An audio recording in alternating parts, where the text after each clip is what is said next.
السلام عليكم ورحمة الله وبركاته. كنت أنا بفكر إن منتج مصري، يعني خلاص البرنامج مش بعد ما يتم المشروع على خير إن شاء الله ونسلم الناس الأرض وكل واحد يبقى صاحب أرض وبتنتج له إنتاج وبقى منتج مصري، خلاص كده يبقى دورك انتهى، وإن أكيد الشباب هم اللي هيكملوا بعد كده، وممكن هم يقدموا البرنامج ويبتدوا يقدموا نفس الفكر ويطبقوا في أرض تانية. لكن فوجئت إن أنا بعد ما الأرض خلصت وسلمت الناس أرض الفيوم وبدأ أسلم أرض العياط المساحة اللبائية الصغيرة، سمعت خبر خلاني يعني الأول أنا سمعته متأخر. سمعت إن بيعملوا سبحان الله الطريق اللي على أرضنا طريق دولي، يعني الأسفلت اللي احنا عليه على الأرض وبيعملوا مرحلة تانية جنبه عشان يبقى الطريق الدولي، طريق وادي الريان السياحي بقى طريق دولي. وبيفكروا الناس بقى اللي يعمل بنزيمة واللي يعمل كافيتيريا واللي يعمل وحاجات زي كده. كان الناس عرضت عليا أرض جنبها يعني لازقة في الأرض، فقالوا لي خدها وكده، قلت لهم لا أنا خلاص نويت مش هشتغل تاني. أحمد الله وأشكر فضل الناس سلمت أرضها وربنا وفقنا على خير. والمهم بصيت لقيتهم بيعرضوا عليا تاني من فترة، فقلت أخدها مش هتخسر، خليها وخلاص، وتبقى أرض جنب أرض الشركة والحمد لله يعني تبقى ملكنا وخلاص، ومساحة مش كبيرة أوي يعني. بعد ما خدتها فوجئت الناس اللي استلمت أرض عايزة تزود والمساحة خلصت، وفوجئت ناس جديدة زعلانة. أنا بقالي سنين بقدم منتج مصري، ده حتى أرض العالمين اللي هي كانت مسافة كبيرة في مدق في الجبل مش على الأسفلت، يشاء ربنا سبحانه وتعالى ان الطريق الدولي يعدي عليها ويبقى ما بينها وبين الطريق 4 كيلو. اهم حاجه في اي مكان الطرق والخدمات سواء كهرباء او ميه، واهم حاجه بعد كده العمار، الناس تملى المكان. على قد ما الناس تملى المكان على مساحه الارض على قد ما سعر الارض يغلى. طبعا الارضين اللي واخدهم في العياط وفي الفيوم قلت له بحاري النيل. فيا اخوانا طب الله، ده البلد يعني الاقتصاد حالته زي ما انتم عارفين، ايه اللي خلاكم دلوقتي بقيتوا مشدودين وعايزين تاخدوا ارض؟ وبصيت لي ان حجم المشاهده ابتدى يقل، لان زي ما تقولي انا مثلا اتاخرت ما خدتش ارض، فلقيت ابتدى يعني الناس زي ما يكون حد زعلان مخاصم، تحس كده ان هو جواه احباط. فقلت خلاص المساحه اللي انا خدتها دي اديها للناس ومفيش مشكله، ارض الشركه اللي جنبها ما شاء الله يعني برضو مساحه كويسه. فقلت هديها للناس، وبدأت أعمل مزارع سمكية. الفدان اللي أنت واخده بحاجة الناس كانت الأول كانت خايفة لأن الحاجة تكلفتها رخيصة، ليه؟ فكانت قلقانة. بعد ما لقت الموضوع حقه الأرض خضرت وبقى شكلها جميل وما شاء الله بقى كل حاجة تفرح، وبقى الناس بيحس في عينهم كده بالفرحة وولادهم كده فرحة وأمل وحاجات زي كده. فبصيت لقيتهم يعني أنت بتعمل مساحة الحوض السمك إيراد 175 متر، ولو عملت حوض كبير 3 أراضي 500 متر، يعني المساحة يعني الفدان يعمل له يجي 8 طحوات كبار، والحوض عبارة عن شوية مية وتحط فيه سمك يكسب آلاف.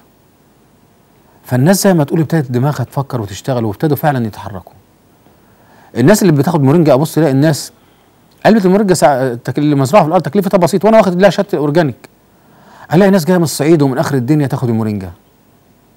طب ما يا اخي لو انت كنت خدت كل واحد من جيرانك دخلته على النت ووريت له ان المورينجا المعجزه دي شجره اصلها بلدك. احنا الطور ده بقى طبعا مكان مبارك، كليم الله سيدنا موسى كان فيه. فتخيل لو انت عرفت ان المورينجا دي اصلها بلدك وانت تتحرم منها ما تعرفهاش، ملايين ما يعرفوهاش، احنا عددنا فوق 90 مليون ما نعرفهاش. وعشان يحلوا انت يعني حتى لو عايز تصدق افتكر من حوالي 15 20 سنه منظر افريقيا والمجاعه اللي عندهم وجسمهم الضعيف ويتعاطفوا مع الناس ويقولوا الحمد لله على النعمه اللي احنا فيها، وتبص تلاقي الناس دي مره واحده بقت ما شاء الله اجسامهم. انا عندي احمد شغال معايا من جزر القمر وادريس بيقولوا هذا طبيخ، احنا يعني هم بيطبخوها، الورق الاخضر يعملوه زي الملوخيه كده والبسله يعملوها زي البسله كده وياكلوها. فاكلهم شفاء، المورينجا شفاء لاكثر من 300 مرض. فزرعوها في افريقيا، بعد ما افريقيا كانت بتاخد ملايين والدول بتعطف عليها وبتدي لها فلوس، اتمنع ده كله خلاص الناس بقوا اصحاء. وريني المناظر اللي كنت بشوفها. طب احنا عندنا كم امراض قد ايه؟ يعني احنا عندنا فشل كلوي وناس كتيره بتعالج منه، سكر وضغط دي امراض العصر، الفيروس سي. طب انت لما كنت بتقضي على ده كله، هما بيعملوا ايه؟ ياكلوها في الاكل، ويوم ما تنشف من عندهم مش محتاجينها ياخدوا البذر يعصروه، الزيت ده يبقى يطر الجلد ويعالج الاكزيما ويعالج امراض كتيره جلديه، والطفل اللي يتبقى ده يحطوه في شاشه في الميه، الميه تتعقم. طالما الميه اتعقمت يبقى فين الفشل الكلوي؟ ما انت اصلا ميه نظيفه بتشربها، لا فيها كلور ولا شابه ولا فيها اي بلاوي. فعشان كده اتفرجتوا عليهم. تعالى وريني اي حد جاي من افريقيا تحس ان هو ضعيف، تحس ان هو ما شاء الله صحه جامده، بسبب ايه؟ كلوها، عملوها اكل وزرعوها في بلدهم، عندهم ارض وعندهم ميه. اما جينا هنطبقها في مصر اللي هي الاساس، تخيل الناس دي كلها تستفيد بيها وتبقى صحتها تمام ومناعتها عاليه، وانت اللي اساس الشجره دي بلدك من ايام الفراعنه ما انتش عارف قيمتها، ما تسمعش عنها. لو انت كلتها بس، خدتها اكل عملتها زي الملوخيه كده بس، او شربتها زي الشاي، ويعني تخيل لو واحد في حاجه اسمها مصل الانفلونزا، عشان اللي ما ياخدش في الشتاء ما يجيلوش انفلونزا. جرب واحد ياكل المورينجا ويقول انا عندي برد او عندي انفلونزا، الا ما شاء الله بترفع المناعه، حاجه شوفها اكتر من 300 مرض. انا عايز كل حلقه تخش على النت وتدور على ابحاث علميه وتشوف المورينجا عشان تعرف انت ليه متعتم عليها، وليه مش مصلحه ناس كده انها تظهر. انا عن نفسي خلاص، يعني انا في واحد جاي يقابلني بكره وناس كتير عايزه اصدر المورينجا لان بره عارفين قيمتها. اديني مورينجا اصدرها. طب ولاد بلدنا لا. اوريكم تقرير تشوفوه عشان تعرفوا عينه من الناس. انا كل حلقه بديكم مجموعه من الناس، نشوف المجموعه دي ونرجع نتكلم تاني ان شاء الله. بتعالج من قرحه المعده، والحمد لله خدت المورينجا وربنا شفاني عليها، وده فضل من ربنا سبحانه وتعالى. كان عندي مشكله، انا ما بقدرش اقف على رجلي كتير، وتقريبا كانت املاح وشديده جدا، وعندي عبد الرحمن يكاد ان يكون رحت حوالي عن 10 دكاتره بيه، وغير معلوم السبب. نفسه قايمه دايما عليه ورجليه مش قادر يقف عليها. فخدت المورينجا حوالي 15 يوم بفضل الله. فعلا ده مش حد قال لي عليه، لكن انا عشتها طبيعي ولقيتها جايبه نتائج ممتازه معايا. ونفس الكلام مع ابني عبد الرحمن بفضل الله، ان انا كنت تعبان في انه ازاي يتعالج، لقيته ربنا كرمه سبحانه وتعالى. وربنا بيجعل لكل شيء سبب، فكان سبب ان انا خد المورينجا بعد ما خد علاجات كتير ومضادات حيويه ومش عارف ايه وتوهان. خدنا المورينجا دي بفضل الله، لقيتها كلام جميل جدا وسهله وطعمها مش وحش. وهو كنبات المورينجا نفسه نبات انا ما بسيبوش من معايا، يعني انا معايا شنطه فيها البذر وفيها الورق، ما شاء الله ممتازه لهشاشه العظام وللانيميا وفيروس سي وللمعده والقولون، ما شاء الله بدون زياده معايا موجوده كل حاجه وما بسيبهاش من شنطتي. مريحه جدا واديتها لناس كتير جدا ما شاء الله، وكانت سبب للشفاء من فضل الله. انا استعملت المورينجا بسبب كان عندي مغص في بطني جامد. اخويا قال لي انا بستعملها على طول، فانا استعملتها فالحمد لله رب العالمين، يعني ما بقاش عندي اي حاجه من بعديها. كان عندي الضغط والحمد لله استعملته والحمد لله. مبدأ في تناول المورينجا، انا كان عندي حموضه في المعده، كان عندي التهابات في المعده اساسا، لدرجه ان انا عملت اكتر من 17 منظار على المعده. كنت باخد علاج مضادات حيويه وكده، ودرجه يعني خدوا عينه من المعده واتحللت لقوا فيه ميكروب حلزوني. خدت علاج وقعد فتره، برضه قعدت فتره مستريح شويه، بعد كده رجعت نفس الحموضه بدرجه اشد. فواحد زميلي حكى لي على المورينجا وكده واستعمالاتها وكده، قلت اجرب. فبدات جبت اول جرعه الحمد لله، من الاسبوع الاولاني، يعني حتى انا كمان كنت بستعمل فوار للحموضه، كنت باخد 3 اكياس منه في اليوم. من اول اسبوع بدات ان انا اقل من استعمال المورينجا، بدات اقل من استعمال الفوار كيس ورا كيس. بعد اسبوع في نهايه الشهر كنت بستعمل المورينجا بس، وبطلت الايه، بطلت ان انا. دي عينه تانية من الناس لمصلحه مين؟ وسعرها رخيص جدا، زارعين 200 فدان في الارض، اللي الناس هتستلم ارض مثلا فيها رمان وشيح ومورينجا. المورينجا طبعا الفدان مثلا لو طلع لك بشاير يا عم 100 كيلو، وده اول سنه لحد ما يوصل نص طن للفدان، وهيديك رمان مثلا بعد 3 سنين بشاير، والشيح بيديك من اول شهور. فالارض بقت منجم ومصدر خير للناس. حتى لو الارض بقت الشيح يصرف على الارض ومش متكلف حاجه، وعندك فدان سعره بيزيد، وادي الطريق الدولي هيعدي عليه، نعمه وفضل من الله. لحد كده العمل ما انتهاش.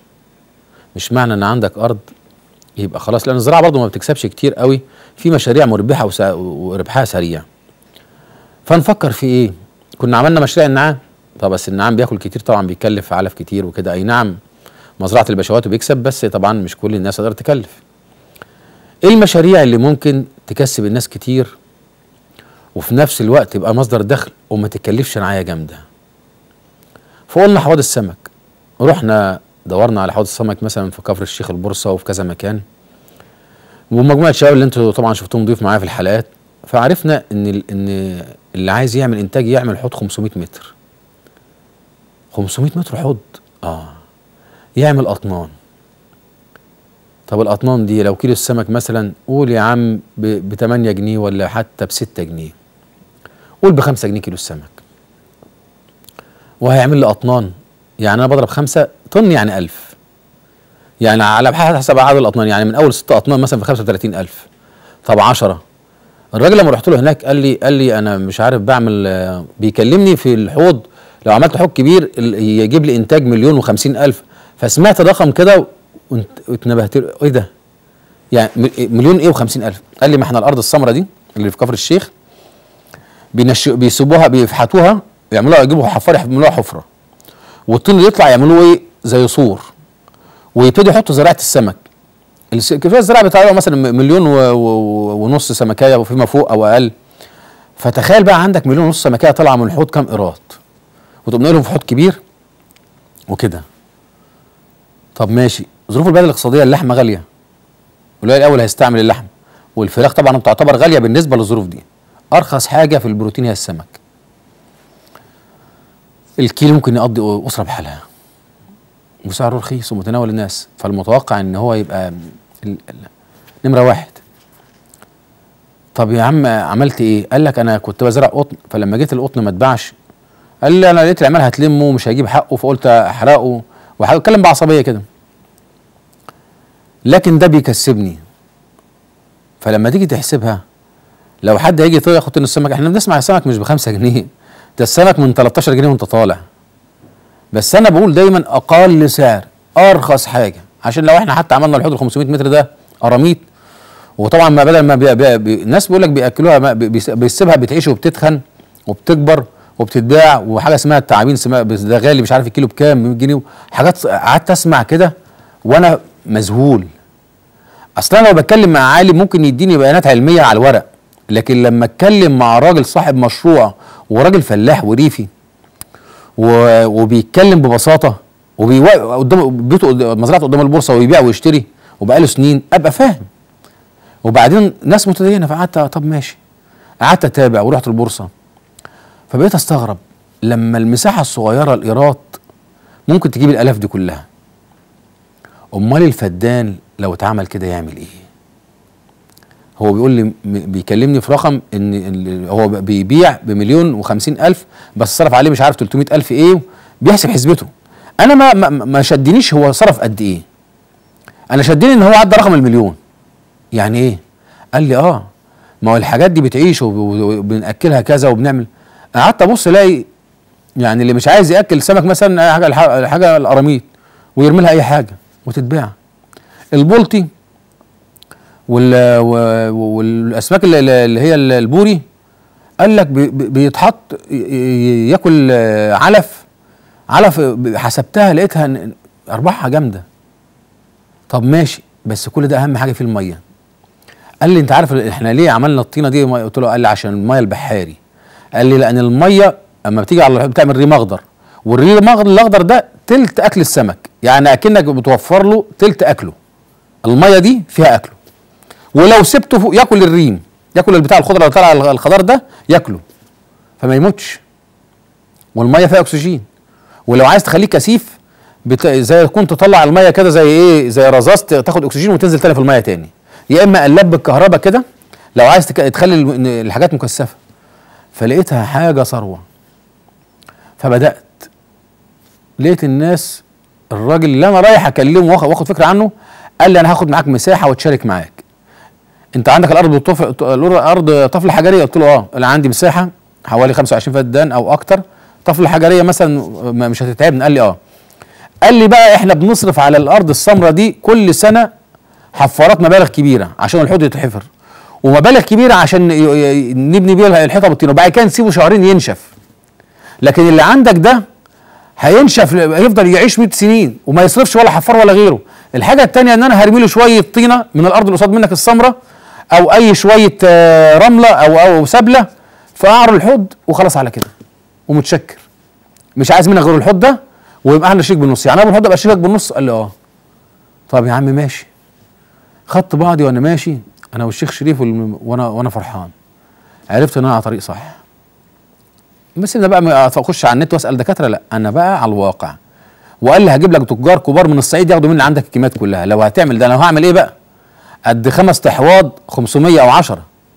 طب انا لو عملت الفدان في 5 احواض في ب 125 حوض، تخيل لو 125 حوض فيهم اطنان كتيره من السمك، يبقى التاجر يجي لك لحد عندك. انت لوحدك ارضك بورصه، مش هتاخد السمك وتبيعه، لا هو اللي هيجي لك لحد عندك ياخده.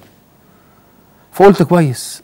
بعد كده بصيت لقيت البط، ما يعني مثلا هو المستشار محمد جاب مثلا 500 بطايه ما فيش وفيات. فانا بحب اشتغل في العمل ما فيهوش مخاطره، لان الفراخ البيضاء ممكن لو الكتكوت وحش او العلف او كذا مشاكله كتيره وكده وامراضه، فممكن واحد يخسر فيه. فانا بدور على المشروع اللي الواحد ما يخسرش فيه. يعني لو عملت الحواض دي مثلا قراميط وصرفت عليها ما اخسرش فيها، ما اكلتهوش هيعيش. ده القرموط انت بتذبحه وتطلع مصارينه ويقعد 3 ايام صاحي وتحطه في الميه يتحرك، لان بيقول لك مش عارف في نقطه كده دم في دماغه، هي دي اهم حاجه دي، ويفضل عصبه يعيش. طب لما انت فاتح بطنه منضفها هو هيعيش 3 ايام، امال لو بيقول لك بيستحمل. فقلت ماشي. وكمان يخدم على الارض الحوض اللي انت بتعمله ده، هو بيخدمه وبيقعد يعمل زي كده زي في الحوض، يعني ترتيبه انه بيخدم على الحوض بحيث يبقى فيه بيوت، عشان لما تزرع الدوره الجايه بلطي او تزرع بوري يبقى ما شاء الله الحوض جاهز على هبه السعيد. يعني انا ازرع دوره مثلا 6 شهور اعملها قراميط وابيعه، والدوره اقوم رايح داخل اللي بعدها ايه؟ بلطي او بوري، والافضل بلطي عشان اكتر حاجه مطلوبه في السوق. فقلت ماشي، يعني لو كل واحد عنده حوض. فلقيت الناس اللي عندها فدان زرعاه بيفكر الله، ده انا لو عملت له حوض 500 متر يعني الفدان يعمل 8 حواض، ده انا هعمل له حوض بس واسيب الفدان وكل واحد دماغه تشتغل. واللي عايز يعمل له حته مزرعه مثلا 500 متر بدل الحوض ويحط فيها شويه بط، والباشمهندس عبد المنعم عايز يجيب اللي هو الماعز الشامي ده لحمه غالي ويتباع مش عارف بقى. كل الناس ابتدت خلاص، ابتدت تفكر وتخطط. بقى دورك انت ايه؟ انك بس انا مش هعمل تحمل المسؤوليه، نفذ باقل التكاليف وادي للناس، وهات اهم حاجه جيب المشتري قبل ما تبدا في المشروع. فانا رحت للراجل اللي هو المشتري، يعني قبل ما تعمل مشروع حتى بتاع البط رحت للمجزر اللي بيذبحهم وبيشتروا منك ويغلفهم ويبيعهم. يعني قبل ما تدور على المشروع دور على تسويقه. فبقيت مبسوط. خلاص انا كده دور انتهى. فقلت خلاص يا عم انت يعني يعتبر انت كده الفكره اللي انت كنت بتحلم بيها خلاص ربنا كرمك بيها. لكن سبحان الله لازما تكمل. الرحله الجمعه اللي جايه هتشوفوا فيها الحاجات دي. شوفوا حوض السمك، اتفرج والسمك كده بيتنطط مثلا من ارضك. لو انت جايب زريعه مثلا، قول مثلا جايب 1,000,000 زريعه، تخيل سمكيه مثلا طولها قد كده وبعد كده تبقى حاجه ضخمه بتتحرك قدام منك، تنزل الشبكه تطلع لك خيرات، تاكل وتبيع، ويبقى في حراسه عشان ما يتسرقش السمك من الحواض. حاجات جميله خالص. تخش مثلا عربيه البط تتباع، تحجز لك مثلا 10 20 بطايه، تاكل انت حاجه انت مغذيها بايدك، عارف انها مش واكله سموم. انا جبت بتاع 7 خرفان قبل عيد الاضحى وحطيتهم، طعمه مختلف، حاجه طعمها مختلف، وتحس كده ان لها ريحه كويسه، يعني زي ما يكون الناس الحاجات اللي بره مش عارف بتاكل ايه، تاكل حاجات الله يسهل لهم يعني، وهكذا. يبقى انت بتاكل اكل نظيف وبتكسب كمان. فخلاص ان شاء الله اللي هيتفرجوا على التقرير ده وهيجوا الرحله بتاعت يوم الجمعه هياخدوا المساحه الباقيه الصغيره اللي احنا ايه اشتريناها وهنديها لهم. عسى الله يسعدهم بيها ويوفقهم ويبقى مصدر دخل ليهم، ويبقى مكان منتج مصري ده مكان ما شاء الله مصدر دخل لاسر كتيره، ويبقى منتجع. تعالوا نشوف التقرير ان شاء الله بتاعنا ونرجع نتكلم تاني ان شاء الله.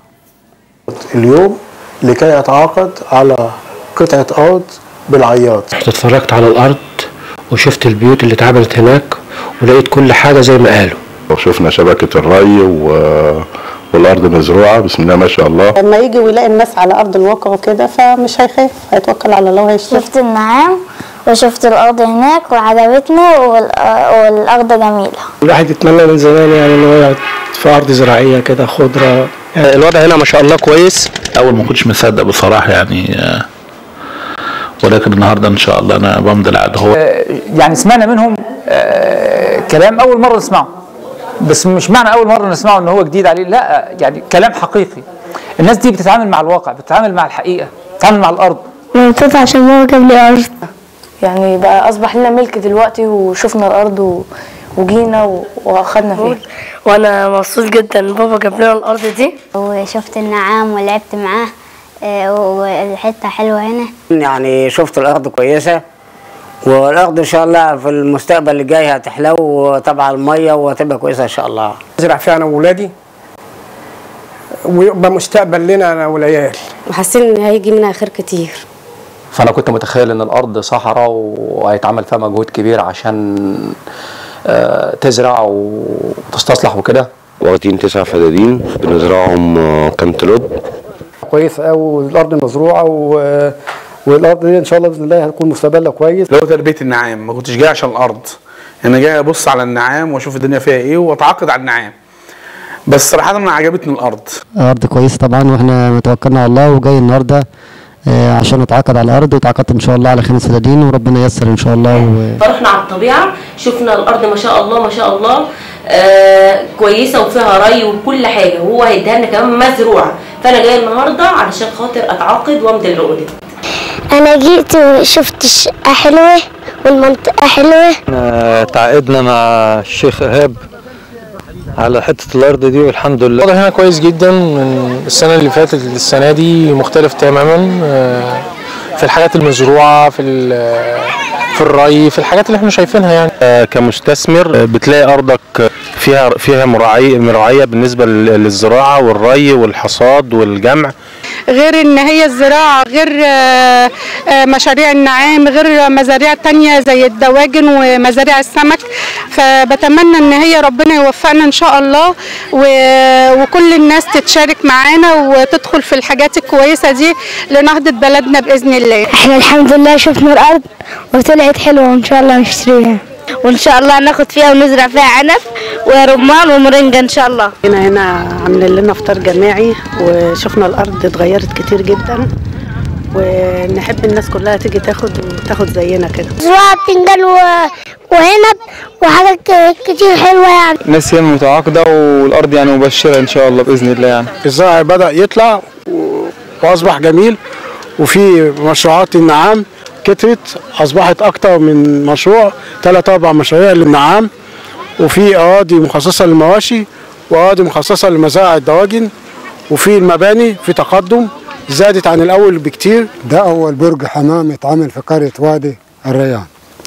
البرج ده سعته 1500 جوز حمام، وراح نعمل برج برضه تاني في القريه، وهنعمل 6 بيوت في الناحيه الثانيه، والشغل ماشي بجديه يعني والحمد لله. حمامات، وبدأنا في الأرضية بتاع المسجد. خططنا الأرض، حرتناها، خططناها، وزعنا السباخ، الشبكة كلها مرمية على الأرض. لأن أنا حلمت ان يبقى لي حته ارض، ولكل واحد في بلدنا يبقى له حته ارض يقعد في وسطها هو وعياله وياكل من خيرها ويسعد بيها.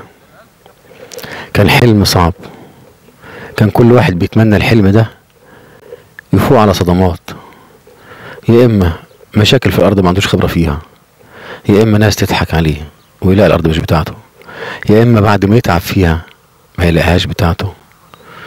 حاجات كتير كانت صعبه. اتمنيت من الله ان كل واحد الحمد لله ربنا استرها معايا، والحمد لله نجحت الحمد لله. بس كل الواحد كان خايف. انا والشيخ احمد كنا مشدودين خايفين، لكن ربنا الكريم سبحانه وتعالى نجحنا وسترها معانا. المساحه اللي خدناها صغير دي للناس عشان ما تزعلش، عشان الناس اللي باقيه اللي حلمت معانا برضو ربنا يحقق لها حلمها وربنا يكرمها. انا كل العمليه حاجه واحده بس، يعني انا قابلت الارض دي الحمد لله وضمتها عشان الناس. فيا ريت تيجوا الجمعه الجايه وجيبوا اكبر قدر معاكم من الناس. ناس مش بتحلم وترجع تنام وما تفكرش، ناس بتسعى لتحقيق احلامها، تسعى ان اكلها يبقى شفاها، تسعى انها تاكل اكل ليه طعم، اكل واكسب كمان يبقى لها مصدر دخل. مفيش بلد في العالم كله بتكفي نفسها الاكل الا لما يبقى لها كرامه، ومفيش انسان ما بيقدرش يملك قوت يومه ويحافظ على كرامته. اذا كنت معاك مثلا اعمل لابنك، واذا كان مثلا ما معكش تاخد ارض خد حوض سمك ومن مكسبه اشتري ارض. واذا كان عايز مثلا تاخد بيت وتعمل لك مزرعه مثلا بط او فراخ تعمل لك مصدر دخل مفيش مشكله.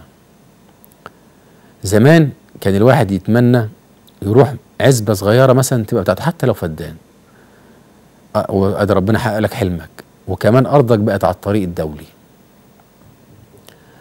طبعا انا ما خططتش لده ولا كان ده في دماغي، ده كل ده توفيق من الله. ليه بقى؟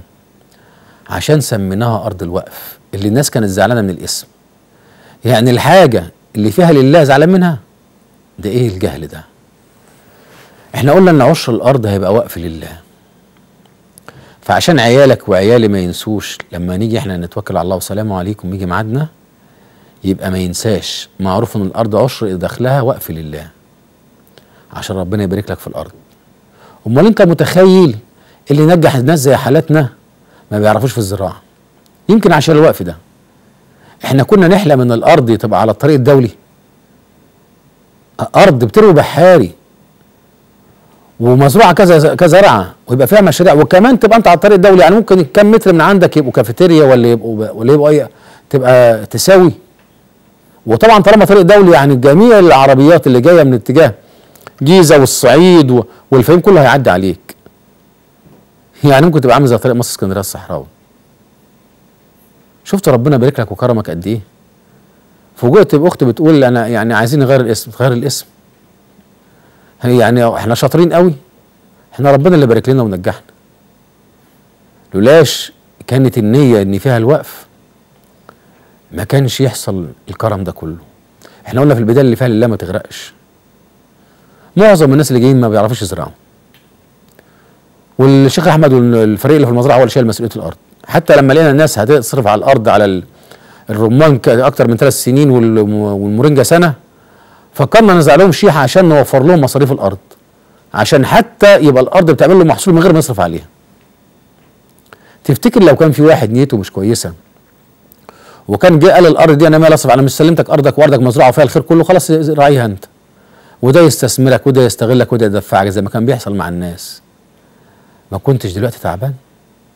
عندك ارض بتاعتك ومزروعه خيرات ربنا وما بتصرفش عليها جنيه، بل على العكس منتظر منها الخير.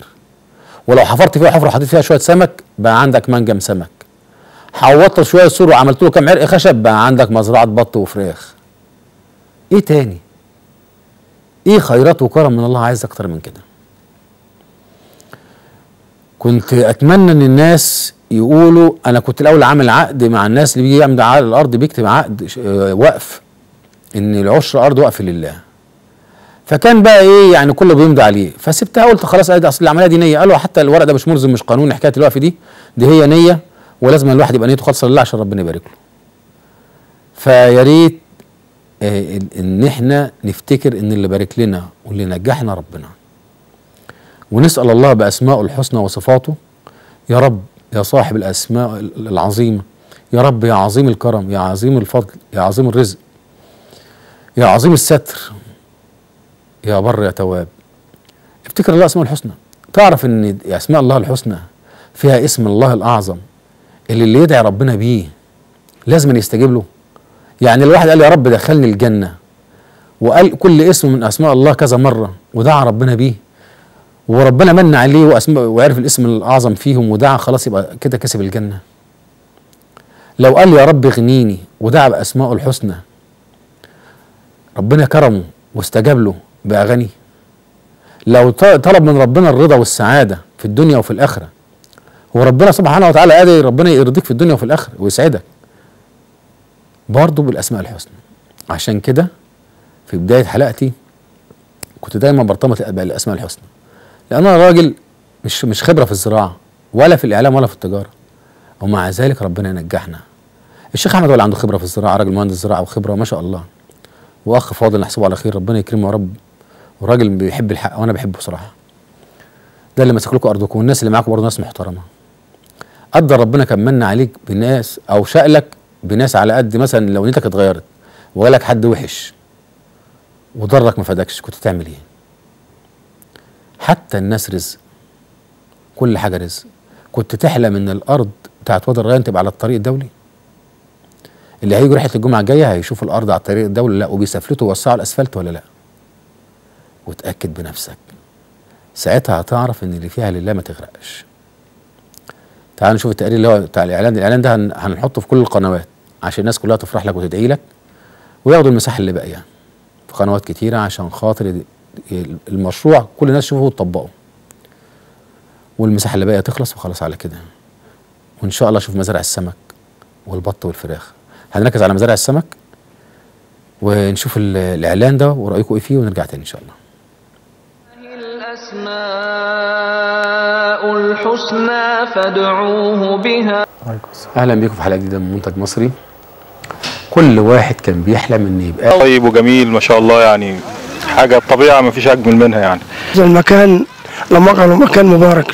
جايين النهارده ان شاء الله عشان نحصد اللب. الارض حلوه والطريق حلوه وكل حاجه حلوه هنا، وشفنا البيوت شفنا الجامع. ما شاء الله شفت الارض، والارض حلوه والمرجحه حلوه والاكل هناك حلو وكل حاجه هناك. هذه الارض اللي من ايام كانت محدش قادر يبص فيها لانها صحراء، شوف بقت عامله ازاي بجهد كبير. ممكن اعمل فيها مشاريع تانية، ممكن عندكم مزارع النعام. لو انا خدت مساحه قيراط واحد بس من ارضي، دي المرحله اللي جايه اللي احنا ايه هتبتدي الناس تعملها. خدته ورحت جاي في مكنه تقليب ميه، يعني تسحب الميه من الميه وترجعها تاني في الميه تاني عشان تجديد الاكسجين، وحطيت زراعه سمك. ما بيكلفكش حاجه، لكن لو اكلته يعمل لك انتاج ما شاء الله ضخم. بيقولوا ان بيتكلف مثلا حاجه و20,000، يعني مثلا مبلغ مثلا بيجيب لك مكسب حوالي 27,000 في ال6 شهور، يعني تعمل لك مثلا 54,000 جنيه في السنه. طب تخيل لو انت عندك اقل من قيراط ميه معمول مزرعه سمك وبيدخل لك حاجه و50,000 جنيه، يعني كم في الشهر؟ 4,000 جنيه، اكتر من 4,000 جنيه. وريني وظيفه في العالم تديك المرتب ده. لله الاسماء الحسنى فادعوه. مستنيكم الجمعه الجايه ان شاء الله. عندكم التليفونات والرحله يوم الجمعه الجايه واتفرجوا عليها. اللي عايز مزرعه سمك اهلا وسهلا، اللي عايز يبقى صاحب مشروع في بلده او ارض اهلا وسهلا. المساحه مش كبيره، ويا ربنا يكرمنا ونلحق ان شاء الله. السلام عليكم.